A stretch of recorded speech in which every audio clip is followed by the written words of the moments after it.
Hey everybody, today we're going to be talking about action movies. There may be some spoilers for some action movies like maybe James Bond or the Bourne movies or things like that. So fair warning.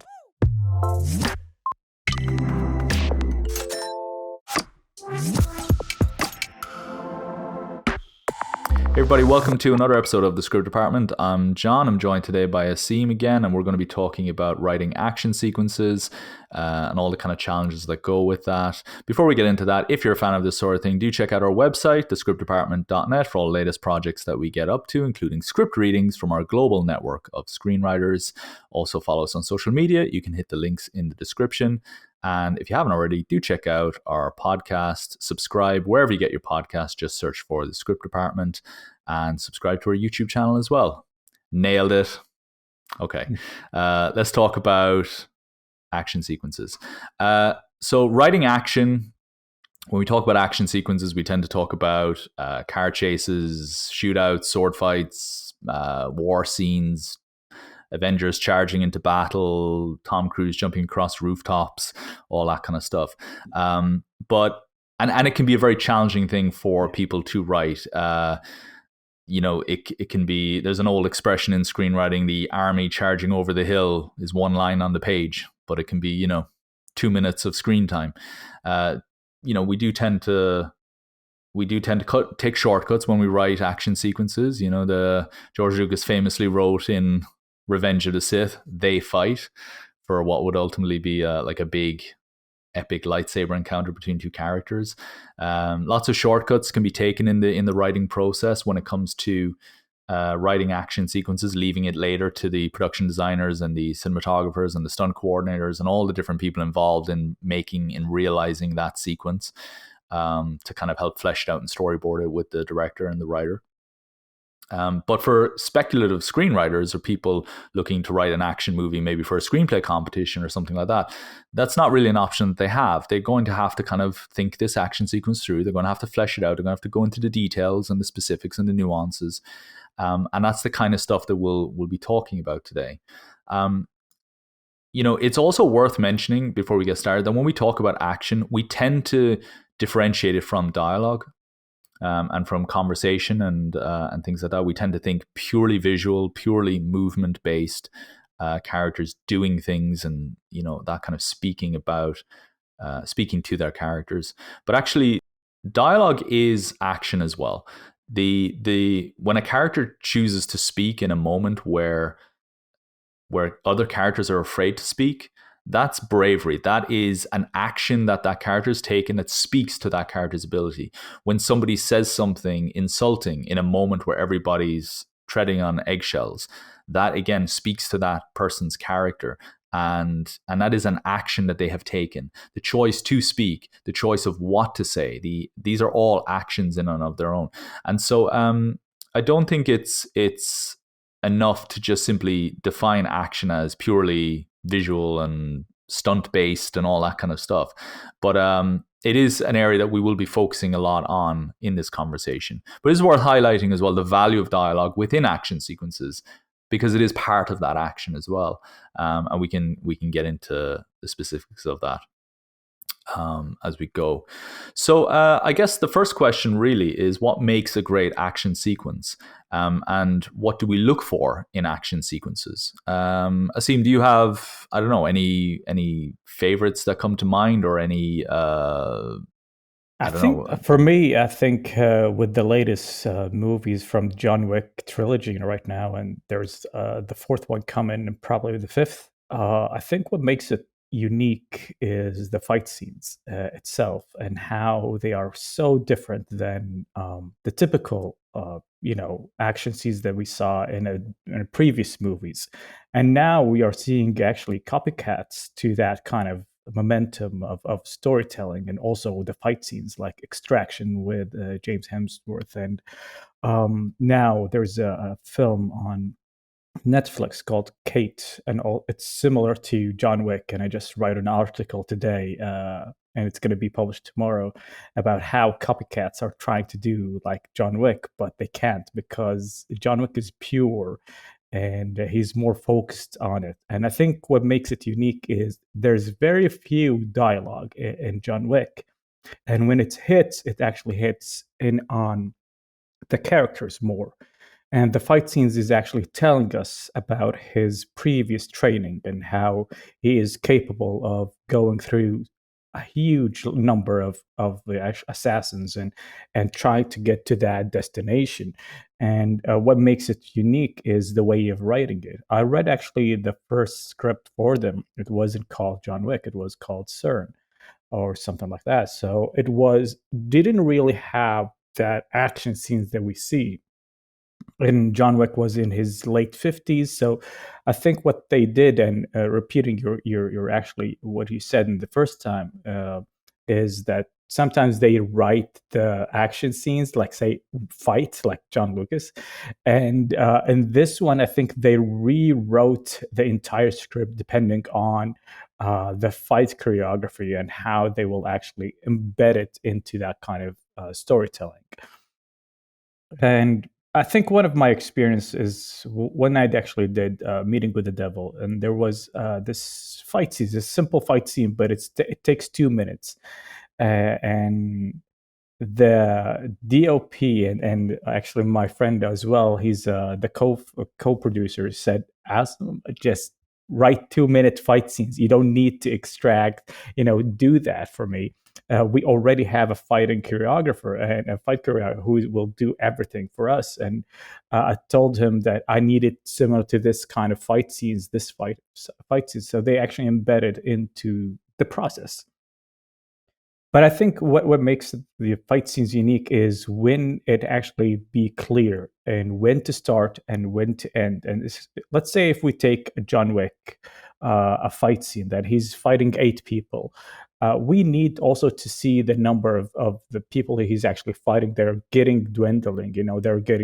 We start with 8, and we start with 4, that now he's fighting 2, and in the end there is a scene that comes after that where it's the typical 1-to-1, even if it's just the 2 lines or 3 lines. But this is how they structure John Wick, and I think make it beautiful in terms of going from that, a lot of that huge fight scenes that and that with the music of the loud, then you go to this very silent room and you're just 1-to-1, and this is where it shows the character and shows his ability, and that guy is actually at the same level of his professionalism. So it's almost like a narrative that exists within that action sequence where, yeah, you've got, 8 people surrounding John Wick or whatever it is. And the narrative is watching these different characters dwindle down. I think Kill Bill does that really well when she's surrounded by the crazy 88s. There's actually characters she meets along the way in that journey. There's the kid who she sends back to his mother. There's the change from black and white to color. It's almost like an action sequence in 3 acts, and then she fights the young woman with the ball and chain, whatever that weapon is, with the kind of flick out blades on it, and it's almost like the boss of the level in a video game, and there's even that kind of battle cry right at the very end before she goes in to fight Lucy Liu's character then.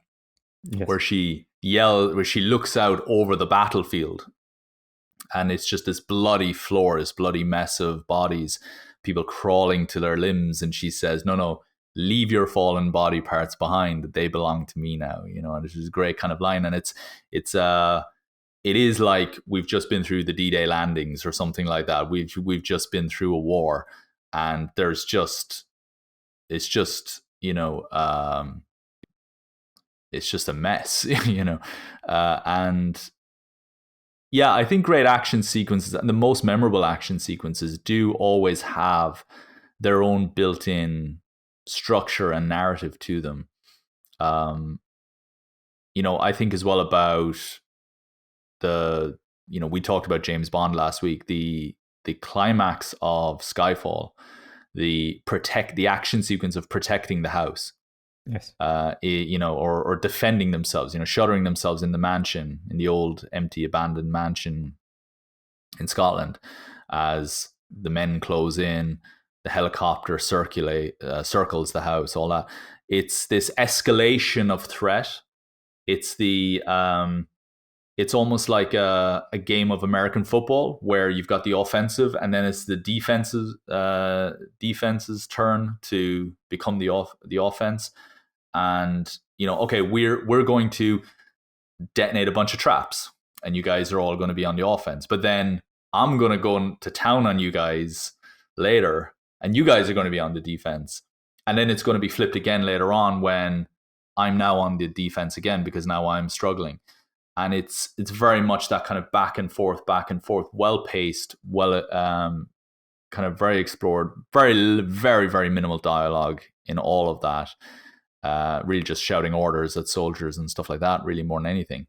But yeah, I think that's definitely a real kind of important attribute of great action sequences is that they exist within, they almost have a narrative in their own right. And it's no coincidence that the two examples I've just given are the climaxes of those films.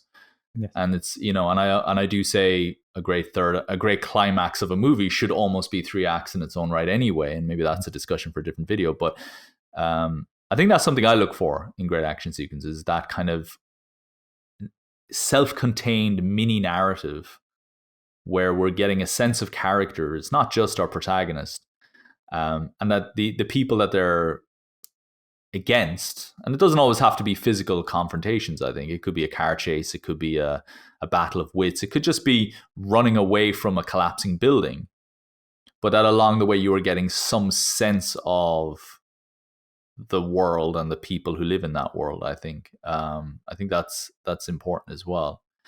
Yeah. I think also one of the things that makes a good action scene is that it doesn't really distract the audience from the real story and the real characters. I mean, if we take, I don't want to be very rude, but if we take like Transformers, the way it's been done, it's actually distracting the audience from the focus on the real story and the real characters and how they develop. And your eyes are just going right to left. There's no kind of continuity in terms of how the action is going and how it's just about explosion. It's Michael Bay, so a lot of explosions, a lot of things that not supposed to take you out of that experience of watching a movie, but it is distracting you, and it's sometimes actually putting your eyes on so much pressure to focus on where's this explosion coming from, and especially when they have this fight with the robots and they're going from right to left, left to right, and it's like ping pong, and your eyes just doesn't know how to focus on the characters and their development, and also where's the story going. I think you're totally right with Transformers. Because Transformers is the first Transformers movie is a Spielberg movie through and through. Yes. It's executive produced by Spielberg. I think his name is on the other one, some of the other ones, just because it helps market the film. But you can really tell, I think he had a creative hand in the first one, and I wouldn't be surprised if he was planning to direct that at some point in his career. And just kind of handed it over to somebody else.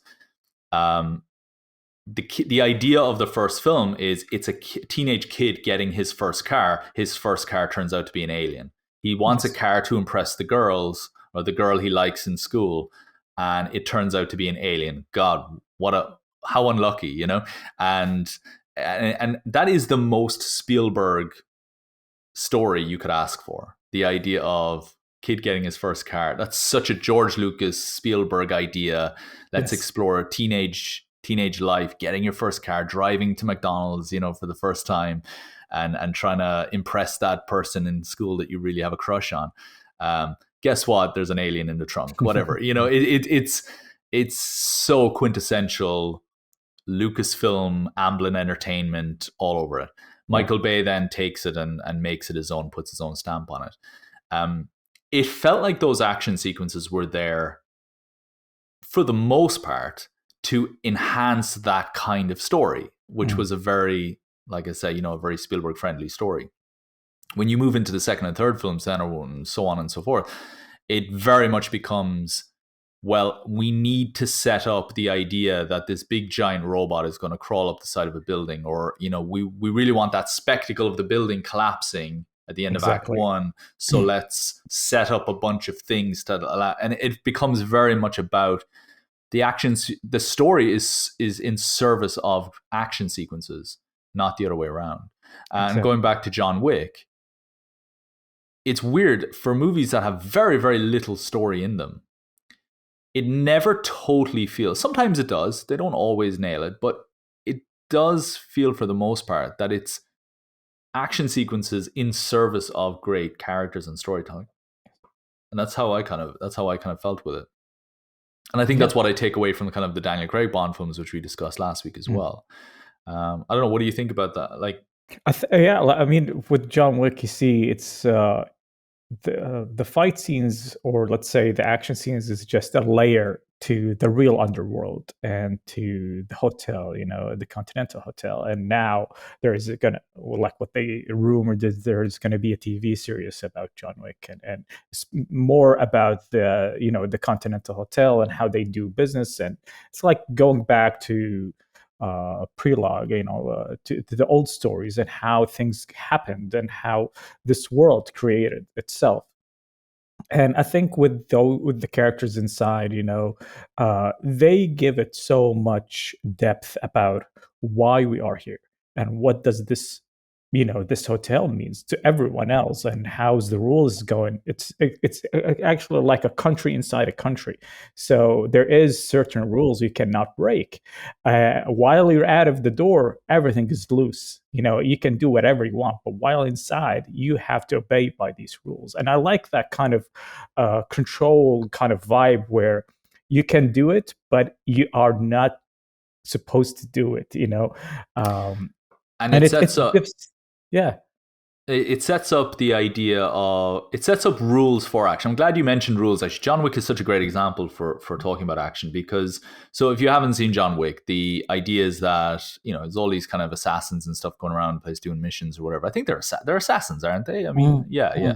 mm, yeah. I don't think I ever fully understood their job titles, but they all kind of hang out in the Continental Hotel and these other types of kind of safe houses almost, and they have rooms there and all that. But there are rules that you're not allowed to shed blood on continental ground.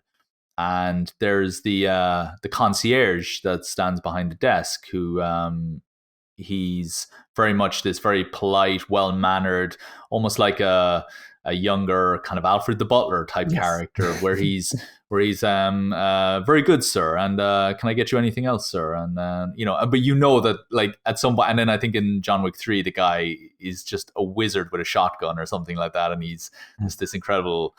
This is all just a front, for his, he's just as good an assassin as the rest of them, Yes. but it's brilliant when they use the rules of that world to amplify up the action, because when something happens then on Continental, you're like, holy crap, they're shedding blood on the Continental.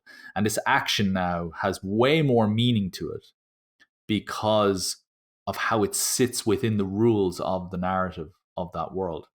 Yes. It's like Exactly. when I don't know, like in I don't know, some bad movie example where somebody says, "Wow, no one has ever managed to, in the Matrix even, no one has ever managed to go head to head with an agent and live to tell the tale," and then Neo is able to live to tell the tale. It's like, wow, okay, like something big has happened now, and it's using the action to, or using the rules to elevate the action, which I think can be very, very, that can be a really interesting approach to it.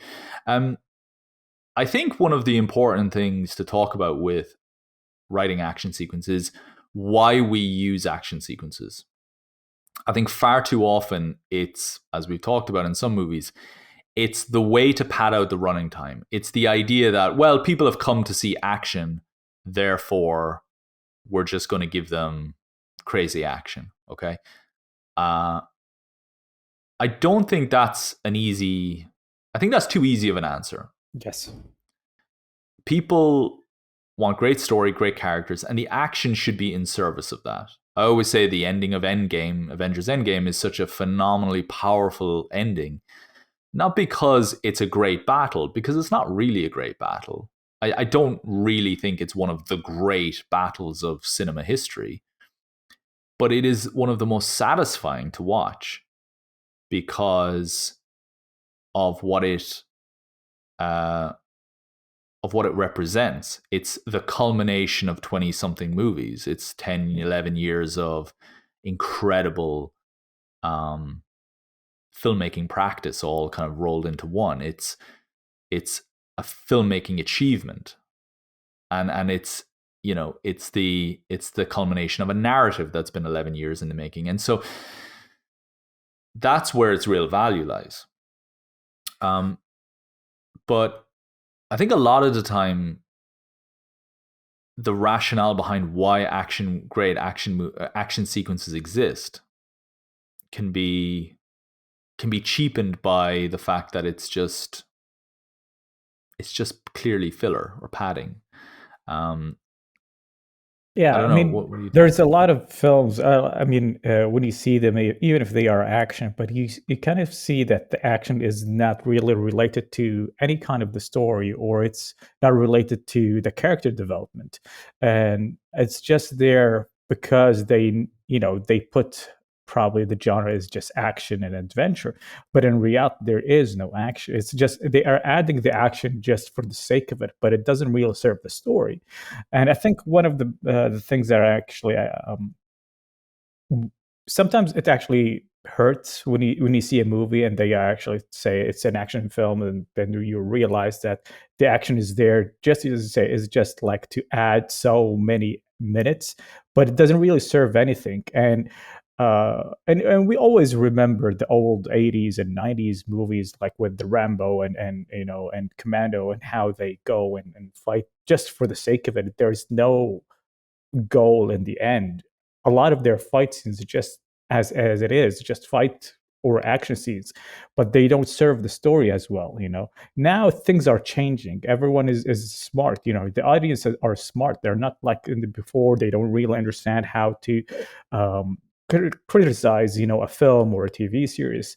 And I think with the new OTT platforms, that actually increased people to see these kind of films and TV series and know what works, what not. So it's very challenging right now to write an action scene that doesn't serve the story or the characters.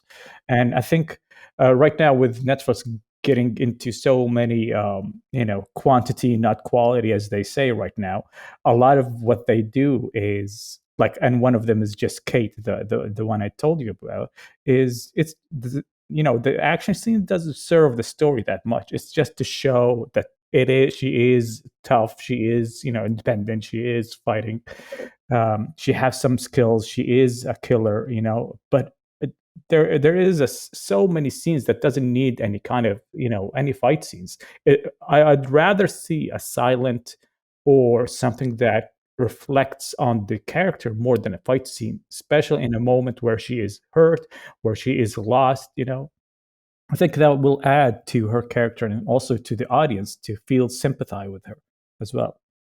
Um, I think I was watching a video this morning from on the James Bond YouTube channel. If you didn't know by now, I'm like a diehard James Bond fan. But they have this cool interview with Kerry Fukunaga, the director of No Time to Die, and he talks about the importance of making the image beautiful, of making the sequences beautiful, because he said beauty in cinema disarms the audience into lowering our defenses. And he was saying beauty in nature, beauty in our world, disarms us and helps us lower our shield, lower our guard, and allow us to be emotional and allow us to get emotional about things, which I thought was such a lovely way of describing his approach to the sequences. And he was using the finale of No Time to Die, which has a very somber ending, but is very beautifully shot. Like it's quite stunning in the way it's presented. And it disarms you so much as a viewer that you're allowing yourself to get emotional, which you would never really allow yourself to do in a movie like James Bond or Mission Impossible or any of those kind of movies. And I'm reminded of 1917, directed by Sam Mendes, who has done 2 James Bond films, and just how incredibly disarmingly beautiful that film is. It is the most beautiful film I have ever seen. And I know people will probably, say, well, there's this or there's that instead as well. But to me, 1917 floors me every single time. And there's this moment where the character is kind of running through. He's kind of being chased, by Germans, and he jumps into a river and he rides the river, rides the current, and then goes down a waterfall. And it's just this chaotic experience, this wild ride, and it's this kind of, the whole film is could potentially be an action sequence with a little bit more gunfire, but he lands in the water and he's just exhausted. He just collapses and he's just floating in the water. And as he's going through the water, there's all these kind of petals floating in the air, and it's just the most beautiful shot. It doesn't have clever lighting or anything like that. It's just beautiful nature. And then I think he hits the ditch, and the bank of the river, and he just kind of starts crying. And it was this beautiful symbolic moment where he is disarmed by everything. He might not. He's crying because of the trauma he just went through, and this never-ending journey. But it's hard for you as an audience member not to be crying as well at just how powerful that moment was. A moment no different than any other moment in the film. In fact, there are far more arguably impactful moments earlier in the film. This was just him riding a river, and a treacherous river, but he went through other treacherous experiences in the movie up to that point. It's not even the most cinematically amazing moment visually. There are moments before that. Yes. But to me, there's something so powerful about that simple action sequence of him trying to survive a river, a river current, trying to survive a waterfall, and then just kind of giving in, just surrendering himself. And we as an audience almost just being left to surrender as well. And I thought that was a brilliant example. Maybe, I don't know if it's exactly what the kind of stuff that Cary Fukunaga was talking about, but the minute he said that, I was thinking about, my mind started filling up with these beautiful moments in movies, these beautiful action sequences that are beautiful in their presentation. The ending of Kill Bill between Lucy Liu and Uma Thurman is a beautiful moment. It is disarmingly beautiful.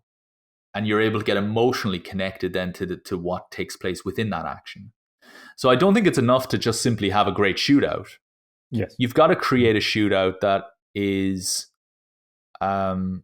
wrapped in some sort of a framing device that allows you to become emotionally connected in whatever way that the idea is. If it's to be scared, if it's to be overwhelmed emotionally, if it's to be to allow yourself to feel sadness for a character dying or whatever. But you have to frame it in such a way. And it's not just up to, I think, the cinematographer to make it beautiful.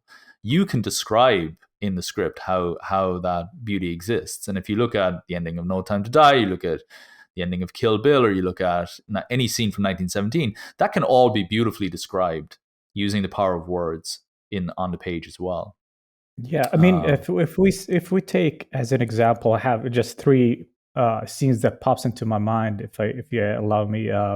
With the gladiator, the last scene in the arena, that was just, I mean, for me, every time I see that movie, I always cry. I know what's going to happen, but still, because it's actually, you went through a journey with him. It's not just about the fight. It's also about his anger, his guilt.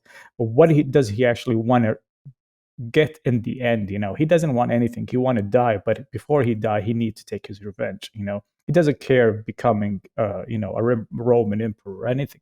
His last thing is just to kill the people who killed his wife and son. So it's a journey that everyone can relate to it because it's personal. And when you see him dying in the end, and what kind of things he said than how the people or how his friends actually coming and helping him to carry him. That alone just tells you that it's not always about, firearms or fight scenes. Sometimes the words and themselves are just bullets, and they can kill your emotions, and they can actually hurt you. And with those words, you actually feel with him. That's the first scene, and the second one is with the Batman Dark Knight. In the end, where when we see Two Face, that's a scene that, if we count how many punches or how many things, just two or three things that happened, and just one shot from his gun, from Dent's gun, or let's say Two Face's gun. But in the end, what happened in that kind of scene is actually a collage to that entire film, in how good and evil are actually against each other, and also how evil win in the end. And which is, you barely see that in Hollywood movies, is and we see after that that Batman is on the hunt. He's on the run right now. Then we have also 47 Ronin, when they do the seppuku by the end of the film, and how they take their pride now. And when you see that scene, and you see how the emperor himself asks Kiyoshi's son to stand up and leave, and he will never kill him because he needs his bloodline to still serve the country. It gives you, so for me, I think, because I'm always with morals. I'm always attached with morals, and attached with loyalty, and attached with friendship. So these kind of themes that really hurt me the most. So I cannot actually see, when you are in the movie, you cannot say that people are not crying. I was crying in the end with 47 Ronin, and it was looking on the same side, right and left, and people are crying. Yeah, they're shedding tears. It's not just because they died, but because they actually served their master, and now they got their honor to do, or to die by the seppuku. And it's the most honorable thing to die as a samurai, instead of getting hanged, or. So that's how it should be. I mean, or let's say a beautiful ending to your movie, if it's Well, it seems like those scenes are the thesis of the movie. yes. And they're using action, they're using visual storytelling to communicate the underpinning core idea of the movie to the audience. And it's almost like that awakening moment for the audience, where they understand what this movie now is about. You thought you understood what the movie was about from the plot line, but now we're getting the real emotional beating heart of this story fully realized. I think The Dark Knight is a good example of that, where the whole thesis of the film is really wrapped up in that one last scene. And it's a thesis that we now have a say in, and an opinion on, and an emotional connection to.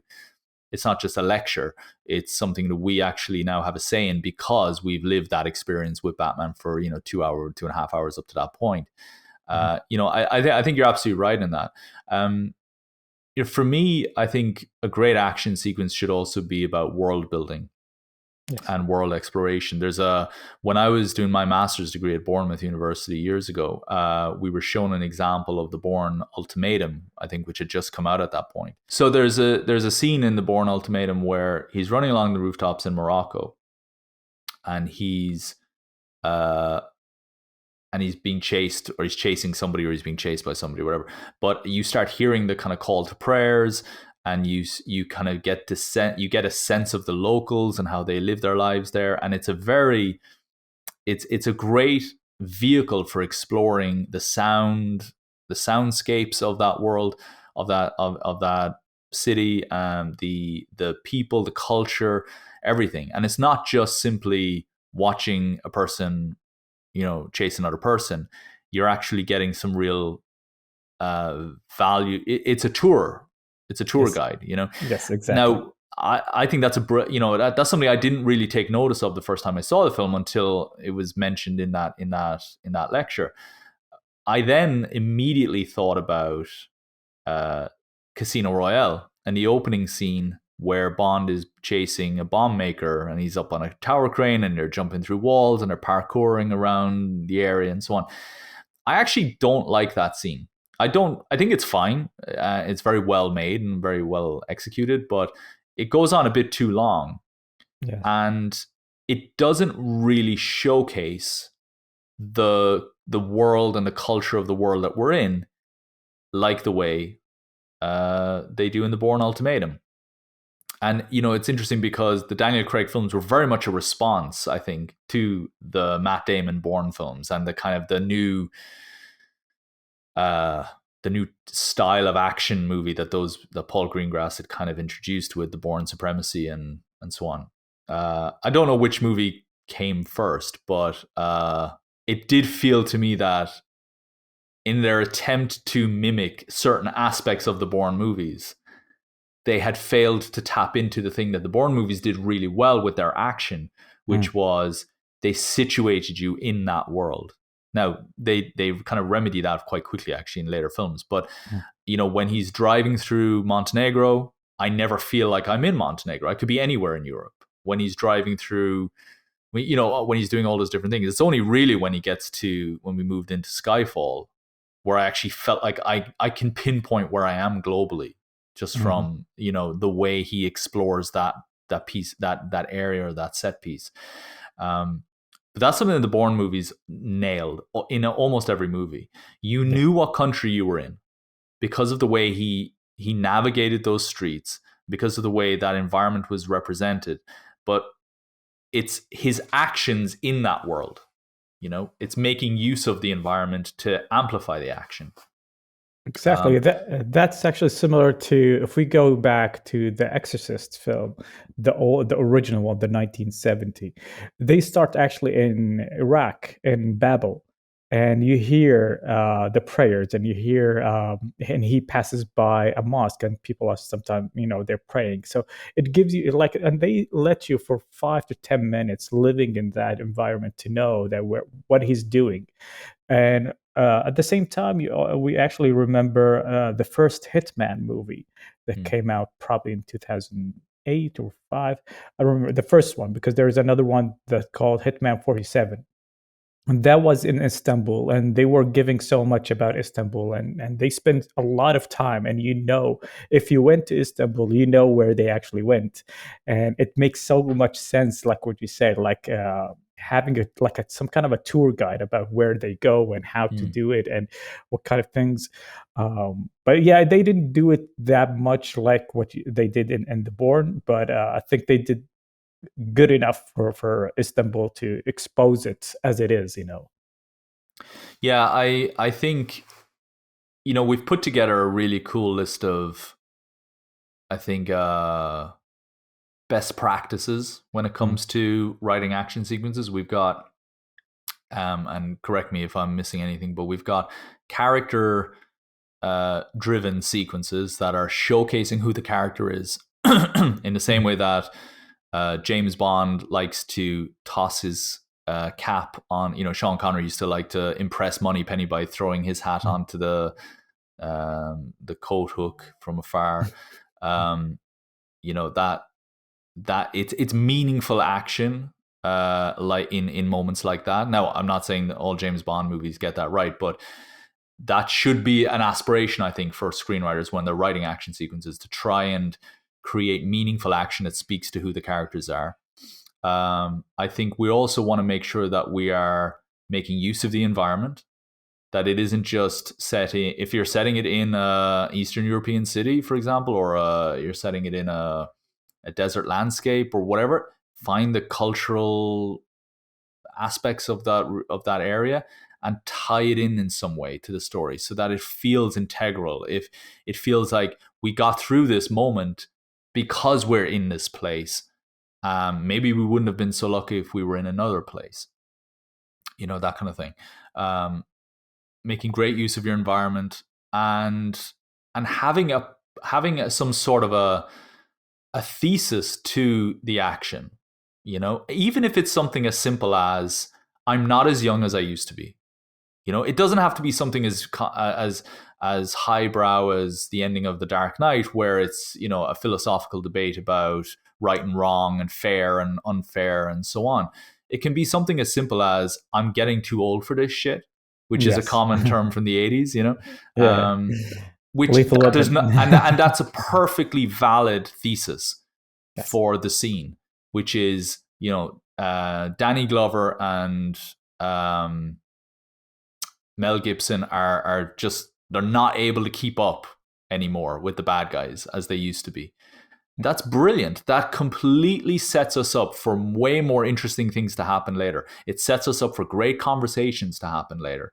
And I think also finding what the emotional objective of this scene is and framing the storytelling in a way that allows audiences to understand what you're trying to do here.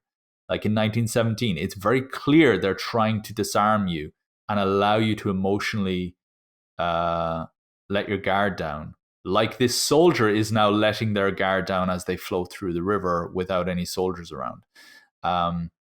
You know, it or create, you know, put your guard up because it's dark and there's all this mysterious lighting going on all around the place because there's a church burning and all that in that, you know, in the previous scene in 1917. Incredibly shot, incredibly powerful, but it's, you know, very much saying put your guard up because it's mysterious and we don't know what's there, so get ready for danger, you know. Beautifully framed. You know, you mentioned Michael Bay. What's funny actually is that if you look at a lot of the earlier Michael Bay movies, you know, they're not going to win any Oscars. But movies like The Rock, which was always a childhood favorite of mine, makes Yes. great use of all these things I've just said.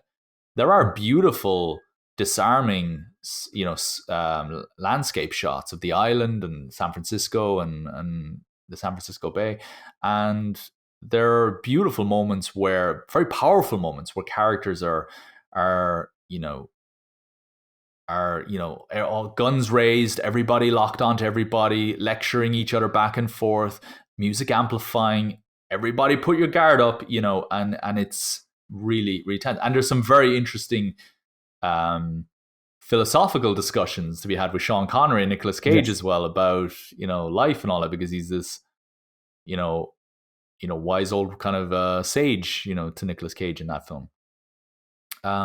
If we go also to Heat with Michael Mann and how it's been done, it's also there's this kind of philosophical banter between, you know, Al Pacino and Robert and De Niro and you know, in the famous scene, and probably the first scene they actually meet almost way half through the film, you know, and it actually sets so much. It's like a foreshadowing about what's going to happen in the end. I think this is one of the.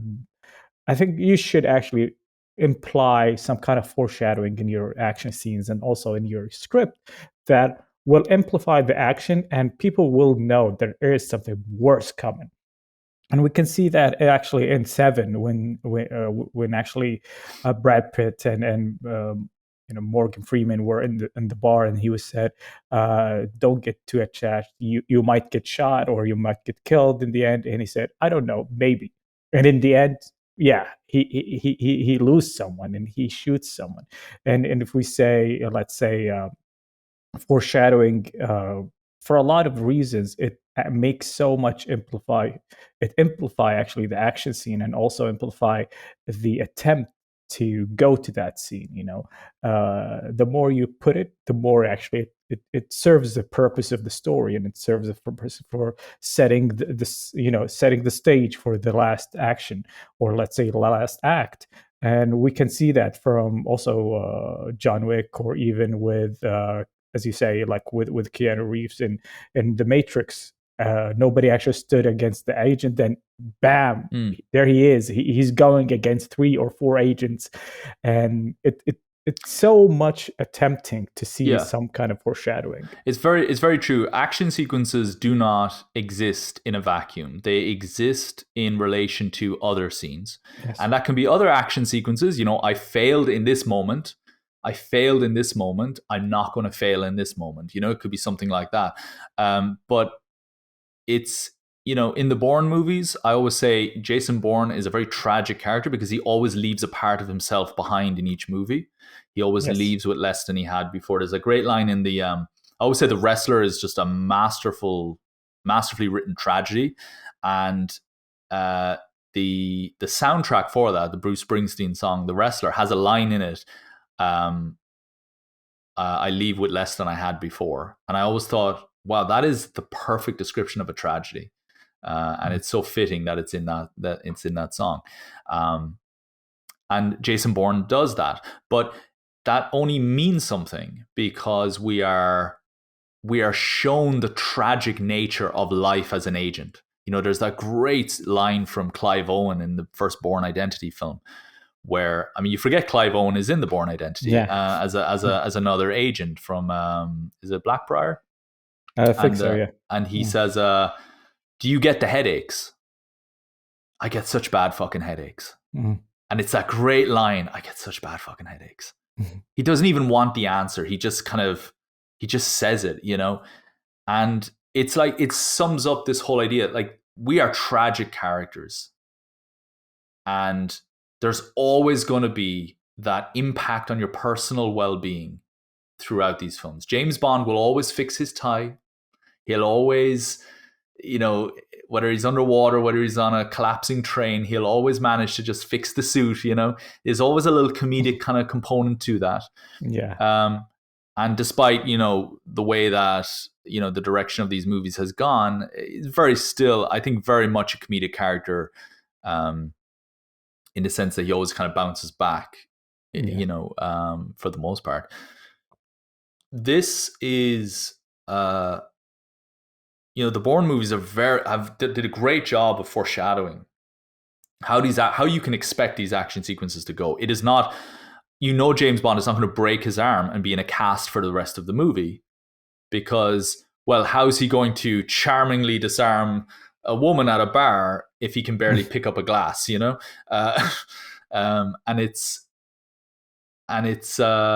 but with Bourne, he could potentially break his arm and do the whole final fight sequences in a cast and smash the cast over the guy's head or something like that and break his arm even more. There's so much. His leg, right? There's a scene where he breaks his ankle, I think, breaks his leg at the end of Bourne Supremacy, I think. Supremacy, yes. It is, typical example, but that's the payoff of the previous movie that says, do you get the headaches? Because no, actually, I get the broken limbs. It's like they all have a trade off. And then in the third film, the last line of the film, the last line that Jason Bourne says is, "Look at what they make you do," and he becomes the Clive Owen of that sequence. Yes. So you've got 3 action sequences. One where an agent is lecturing him about how painful it is to be one of us.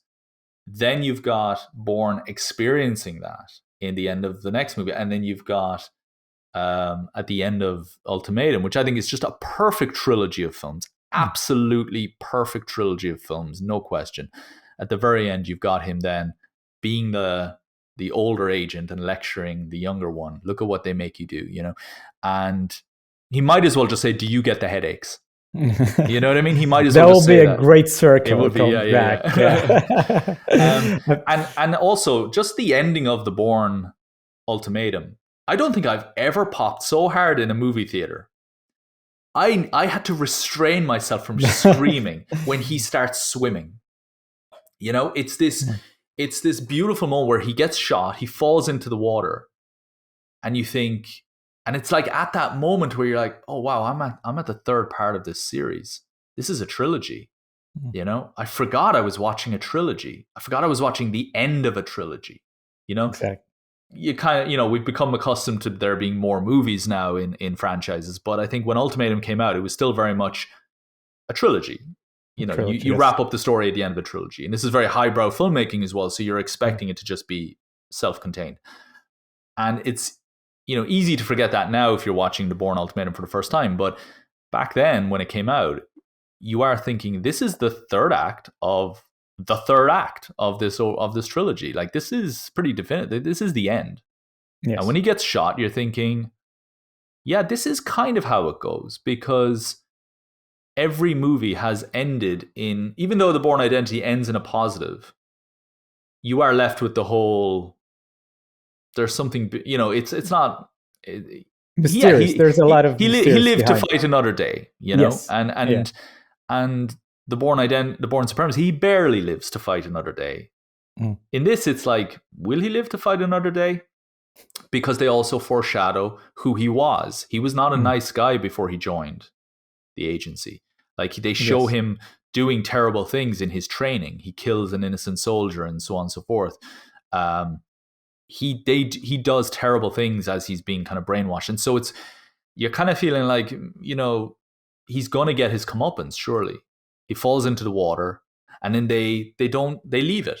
They move on. A few weeks have passed, so on and so forth, and then you see on the news, there's like hearings and congressional hearings and all that kind of stuff, and then the female character of the movie, I can't remember her name, she's sitting in a coffee shop. She's got a new look, and she's hiding her identity. She's still wanted. She's off the grid, and she's reading a newspaper or something. And then you hear on the news, still no sign of Jason Bourne or whatever it is, And then she kind of grins, and the music hits, and then you see him in the water, and then you see him tossing and turning a little bit, and then and the minute he swims, I loved it so much, because it was great action. It's not an action sequence in the sense of a shootout, but what happened up to that point, like what happened moments before in that sequence, was very action heavy, and it all has value because of its connection to other things. Him swimming away is a beautiful moment of action because of how it's connected to the stuff that foreshadowed it. Even just the moment of the woman looking at the television and grinning. Mm. It's all connected. And I think it's a very important, sorry, I took a long time to get to that point, but it's your point, what you made, the idea of it doesn't exist in a vacuum. It is only makes sense because it is tied to the rest. The big climax of No Time to Die has weight because of the other scenes it's connected to. And that might seem like an obvious thing to say, but you mentioned Transformers. Mm. Those action sequences exist in a vacuum. Mm. You don't need it to be a 5-minute long thing. It could have been 10 seconds. And the opening of Casino Royale, as much as a big fan I am of that movie, I'm critical of that opening chase because I think it runs on too long. It doesn't really serve anything other than we're just padding out time to wait for him to get to his destination. He could have caught up with the guy in 30 seconds and killed him, and we still would have had the exact same information at the end. The scene would arguably be more dramatic if it was potentially just in the embassy, instead of going through all the rigmarole and the tower crane and all that to get there. So it's one of those kind of things where I think that is a scene that does kind of exist in a vacuum. Yeah, there's a narrative components that help us to get there, but the 5 minutes of it or whatever it is exists in a vacuum, I think. I don't know if that makes sense. If we see The Dark Knight Rises, I mean, by the end of it, where we see actually Batman taking the bomb and taking him out of the city, and then the explosion happened, and everyone think that Batman is dead. Then there's this foreshadowing from Alfred. He said that every year I go to Italy and drink this. I order that and I just drink, and I want to see. I just imagine that I see you with a bunch of kids or a couple of kids with a wife. Then in the end, it is him. He sees, and now he is, and it's also a reminisce to the same quote that actually Dent said. You die here or you live long enough to become to see yourself become the villain, and it actually metaphor in the second one. Then in the third one, everyone think that Batman is the bad guy and everyone is with pain. So it's actually a good way to sum up all that and bring all these kind of foreshadowing, even from a previous film, to actually make a collage and make these trilogies to work very good. I do think a yeah, dialogue can be a really useful way of helping to explore that thesis of that action sequence. You know, we talked about wanting to have a kind of a good thesis behind, you know, the sequence so that it exists for a reason and that the audience can sit there and watch and study it and see are, you know, what are they going to do, how are they going to do it, that it shouldn't just be why are they fighting, you know, or yeah, we might know why they're fighting because he's trying to get out and they're trying to stop him, whatever, but the idea of like, why do I need to see them fight? Like, why couldn't I just see why couldn't this fight be over in 5 seconds? Why does it have to go on?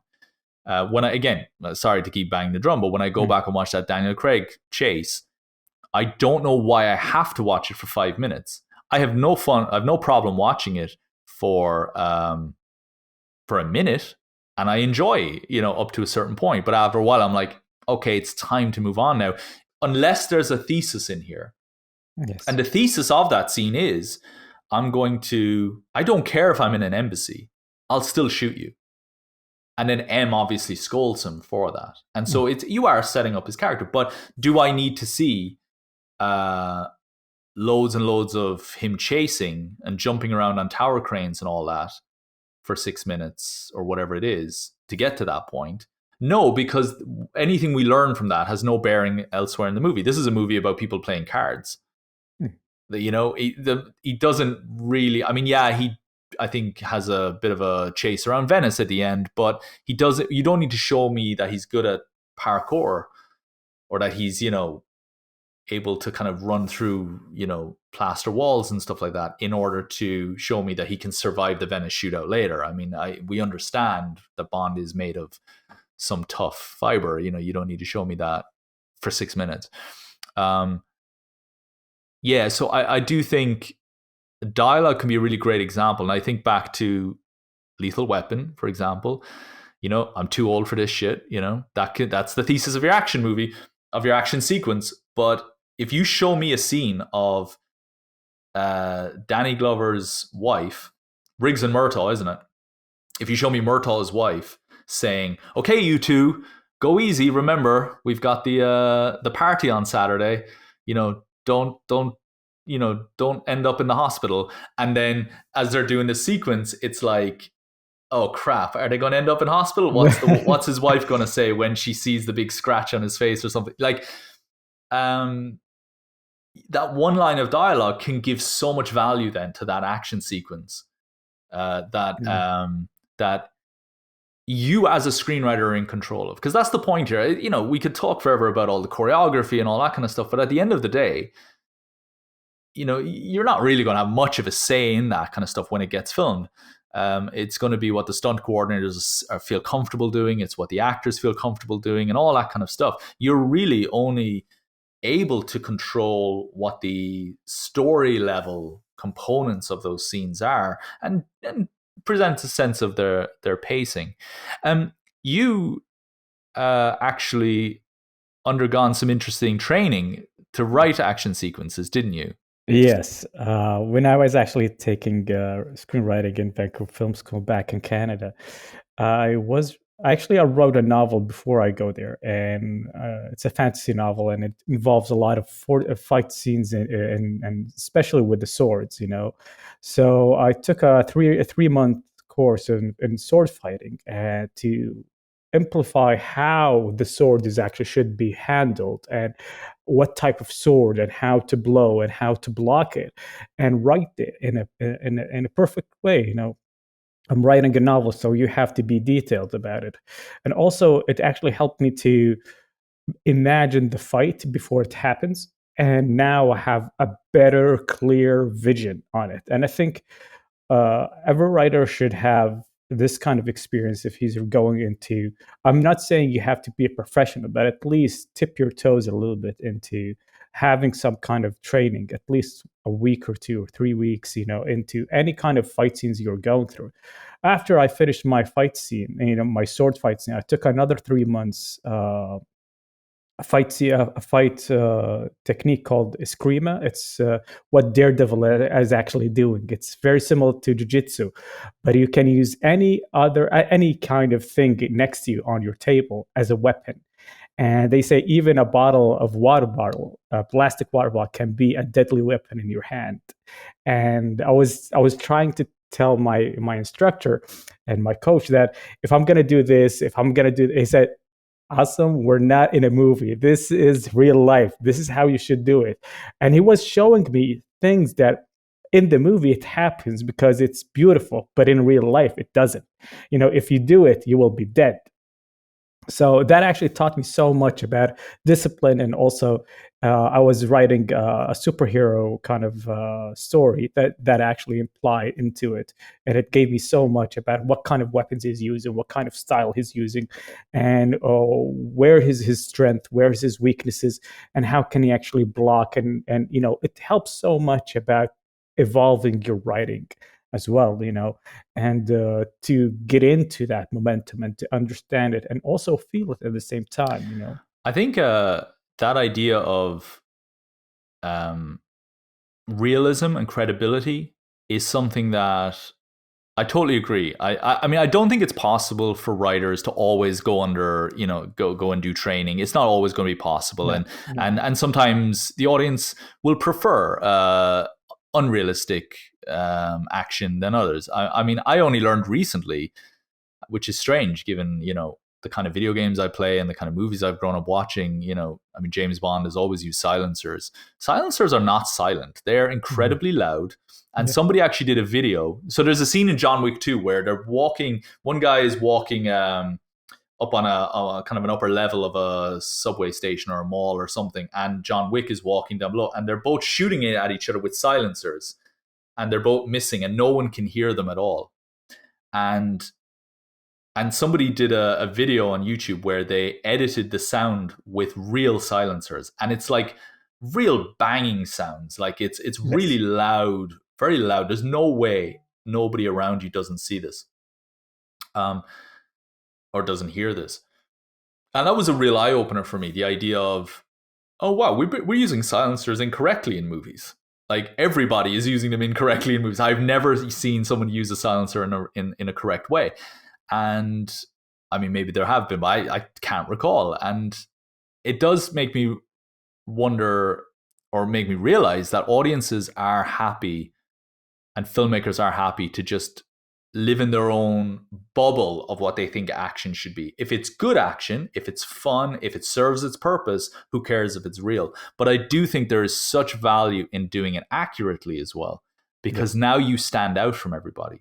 Now your action looks and feels different. One of the best action gunplay movies that I've seen, or movies that involve gunplay, is Collateral with Tom Cruise. Michael Mann, you mentioned Heat, another example. The way that Tom Cruise uses a handgun in that movie is brilliant. And I was watching it with somebody who was actually quite skilled, with knew a bit about guns, had been in the military and stuff, and was really impressed by the professionalism. And maybe there are experts out there who will criticize it, but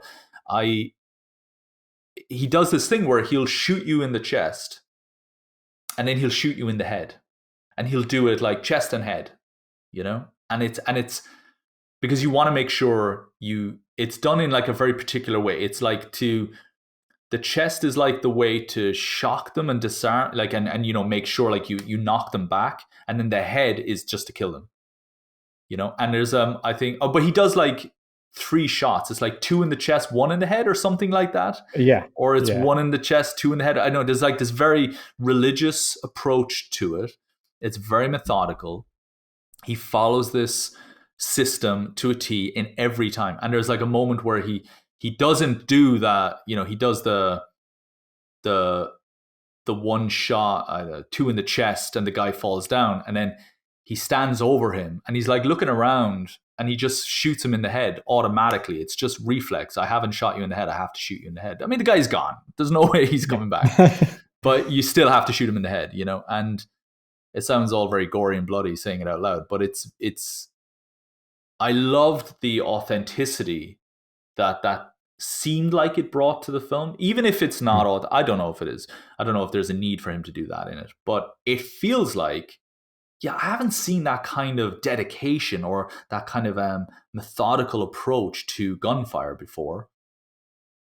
It's more interesting. I would love to actually. I mean, I've never fired a gun in my life, but I would love to. Less so now after recent events in the industry Yeah. involving gunfire. That has kind of turned me off using guns in stories for a while, or made me rethink the way that I think about firearms. But the I there was a time when I would, and I think I still would like to go to a firing range in America where, these big firing where you've got the sniper rifle lanes and you've got the assault rifles and all the different types of the handguns and so on. And I'd love to sit there with a professional next to me and just get a sense of what it's like to actually pull the trigger, what it's actually like to reload. Because I have written my fair share of movies where a gun is the solution to a problem, Mm. and I've never fired a gun. And I do think it's a very lazy approach to action. And when I was doing my master's, my professor actually made a rule for me saying you are banned from writing guns in movies, because every script I wrote would have some sort of the gun would be a solution, or his father had a gun in his drawer and he used it to stop the bad guys or whatever. And it was always lazy, it was bad writing, and it was always just convenient and easy. And it was like, how would your character solve that problem if they didn't have a gun? And now I actually had to think about that. So I think there's a lot to be said for getting that hands-on experience so that you can actually just write in a way that might be authentic, but just write in a way that other people might not be writing. Exactly. And just giving that very unique approach, or maybe giving you some lived experience that you then can And you said it. I mean, employ. you sat down with someone who's actually, very known to weapons, and once he saw the film, he said, "This is really professional." And this is what I always try to do, also in my writing, is I want people who are really professional, and they see what I'm writing. They say, "Oh, this is real. This is what really happens. This Mm. is how we do it. This is how it should be done." And this is yeah, he did his hand gestures is right, his way of moving his body is right. So this is actually helps to make it much more credible, and credibility is really important, and also being honest with the audience that you know what you're doing, because everything shows. It all I shows. believe that everything shows. If you put so much in your script and you have a lot of dedication and you spend so much time and not just developing your characters and your story, but also how they perform their actions and how they actually take the dialogue and how they reflect on themselves. It shows, when you have a good cast and crew, and that makes the audience believes in you and believes in what your story and your characters. And just to wrap up, the countless movies we see every year that have that audiences rave about, that they love, that they can't get enough of. There's always great action in them. And obviously I'm talking about action movies specifically here. There are obviously many dramas and comedies and so on that are hugely successful as well, but there's a reason why we love Raiders of the Lost Ark. There's a reason why we love Jaws. There's a reason why we love so many Spielberg movies, is because he is a master of action. There's a reason why Michael Bay was trusted with the Transformers movies, because he did action very, very well for so long. And there are moments of genius in some of his movies to this day, no question. Um, we love a good action sequence, I think, as audiences, and it is one of the hardest to write, simply because most people, I think, approach it as it's just entertainment. It's just filler. It's just, we got to kill the bad guy, or we got to chase, or we got to break the character's leg. So this is how we're going to do it. And like I said, there can be so much more depth to it, Exactly. that screenwriters can have agency over, and not have to think about what the stunt coordinator might want, or what the what's feasible, or whatever. There is a whole sub layer to the writing of action sequences, as we've discussed, that is very much within the screenwriter's domain. So anyway, Mm. thanks Asim No worries. Yeah. for talking with me today about this. We'll do another chat next week, and hopefully this was somewhat insightful or helpful. Don't forget to leave a comment of what your favorite action sequences are in movies and how what you think the strengths and weaknesses of these moments might be. If you haven't already, check out our website, thescriptdepartment.net. Hit us up on social media. Follow the links in the description and subscribe to our podcast and our YouTube channel. Just search for The Script Department wherever you get your podcasts.